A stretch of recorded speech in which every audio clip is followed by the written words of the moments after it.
Tem. Thank you, Mr. Speaker. To all of the leaders that are assembled here today, thank you for an outstanding job. Thank you for your faith and devotion to this larger cause, democracy, that I think should unite all of us regardless of our political party and political stripes. Let me just briefly reinforce, because I'm eager to sign a bill that no other governor in U.S. history has ever signed, a bill that will put the maps in front of the voters.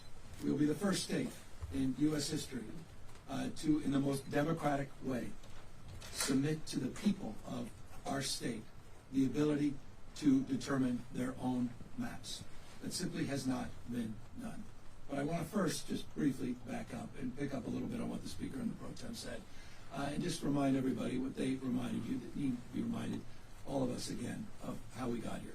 We got here because the President of the United States is struggling. We got here because the President of the United States is one of the most unpopular presidents in U.S. history. We got here because he recognizes that he will lose the election. Congress will go back into the hands of the Democratic Party next November. We got here because of his failed policies. Those are being exposed hour by hour, reinforced today by Walmart announcing they'll be raising prices because of the tax increases, because of the tariffs. Reminded every day by a slowing economy, growing mistrust, distrust all across this nation, across the board. He is failing. He recognized that, and that's why he made a phone call to Greg Abbott, asking for 5 seats. Can't win by playing by traditional sets of rules. He plays by no rules. I remind you all the time, it's not the rule of law, it's the rule of God. And we're standing up to that. We're responding to that. They fired the first shot, Texas. We wouldn't be here had Texas not done what they just did. Donald Trump didn't do what he just did. He went so far as to follow up and say that he didn't just want those 5 seats. He said he's, quote unquote, entitled to those 5 seats. Just pause and reflect on that. Everything should have just stopped there. The President of the United States claiming he's entitled to 5 seats. That should put chills up your spine. Every Republican, not just Democrat and Independent, every American. Those enduring values that we celebrate, just celebrating 249 years, the best of the Roman Republic, Greek democracy, the rule of law, co-equal branches of government, popular sovereignty. What we'll celebrate, will we? Next year, the 250th anniversary. Masked men at the site of the Japanese were interned and bussed in Little Tokyo last week in Los Angeles, were sent right there in front of the Democracy Center as we kicked off this effort.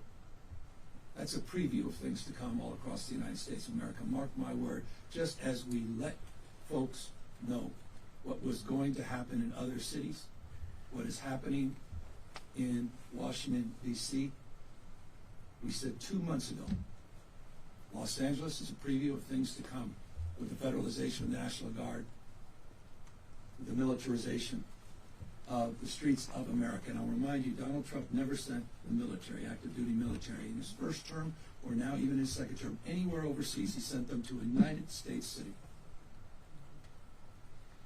They remain federalized National Guard, interestingly, through Election Day. $175 billion in the bill that was just signed to reinforce the ranks of ICE, Homeland Security, for what is increasingly becoming self-evident to anyone with eyes wide open and any level of objectivity, a private army for Donald Trump, owing an oath only to him, not the Constitution of the United States. You just heard from the Speaker that vote-in-mail ballots are being threatened by the President of the United States. 80% of Californians, no coincidence, 80% submitted their ballots in the last election, 86% in 2022, 88 in 2020. He's trying to rig the election.